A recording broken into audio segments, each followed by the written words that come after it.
O'clock, it's the BBC NewsHour on WNYC. Let's check in with London to see what they're working on. London, good morning.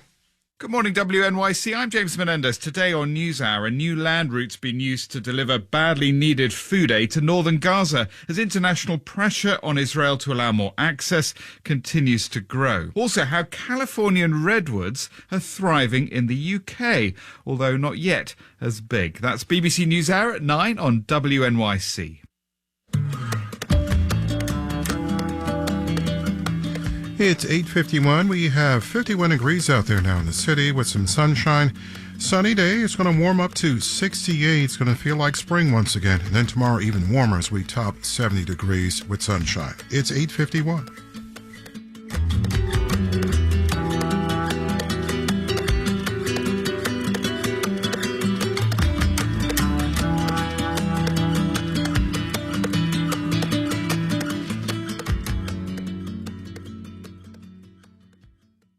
WNYC is supported by Carnegie Hall presenting Orchestra de Paris by Klaus Mekala, performing an all-Stravinsky program of The Firebird and the Rite of Spring, March 16th. Tickets at carnegiehall.org.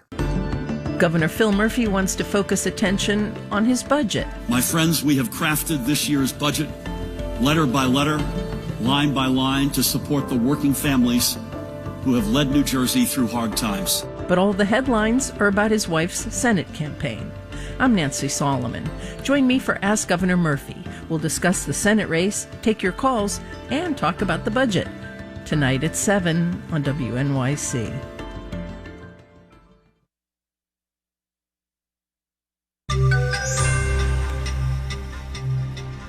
What working from home does to the ecosystem of building new retail and office space.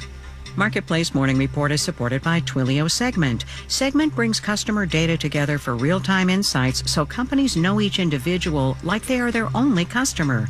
Learn more at segment.com. I'm David Brancaccio. First, there's news just now of approval of a path-breaking new law in Europe governing artificial intelligence. The European Union is concerned about balancing the rollout of promising new technologies while mitigating risks to privacy, if not humanity. Here's my Marketplace colleague, the BBC's Leanna Byrne. EU lawmakers have approved new rules to regulate artificial intelligence. It's known as the EU AI Act, and it's the first law in the world designed to regulate the AI technology, which is used in lots of different areas like banking, internet-connected devices, smart homes and cars. Now, back in December, European Union countries made a political agreement on this act, but it needed this final stamp of approval by the Parliament. The Act's aim is to control how governments use AI, especially in biometric surveillance, and how other AI systems should be regulated. Machine learning systems will be divided into 4 main categories according to the potential risk they pose to society. Those systems that are considered high risk will have to follow very strict rules before they can be sold in the EU. I'm the BBC's Leanna Byrne for Marketplace. Now, people work a lot from home these days, right? Less office space is needed, distressing building owners. Loans for commercial real estate may not get paid back, making life hard at some regional banks that hold the loans.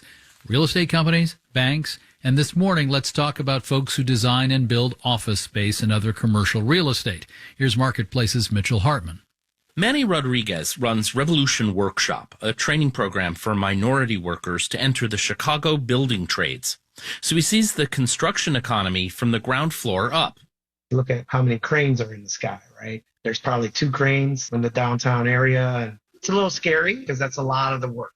Demand for Revolution Workshop's construction graduates was booming until the middle of last year. We really saw a dip in private development, a lot of projects that we thought were going to get kicked off, and then it kind of got to a screeching halt. At least the market for million-dollar homes is still hot. High-end residential, obviously, that hasn't slowed. But commercial towers, high-end residential towers, that has all stopped. Economist Michael Gukas at industry tracking firm Construct Connect is seeing a similar trend nationwide.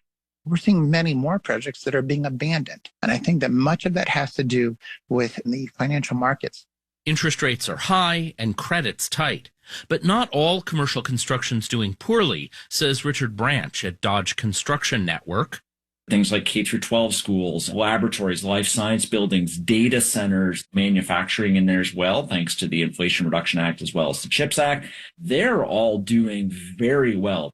But he says office construction will probably be in the doldrums until interest rates start falling and maybe more folks leave home and go back to work. I'm Mitchell Hartman for Marketplace. I can tell you about a new closing high yesterday for the popular S&P 500 stock index, 5175, on a jump of 1.1% yesterday. This despite a inflation reading that had come in higher than expected. This morning, S&P futures are down less than 0.1%. NASDAQ futures are down 0.3%. I see Dow futures up slightly.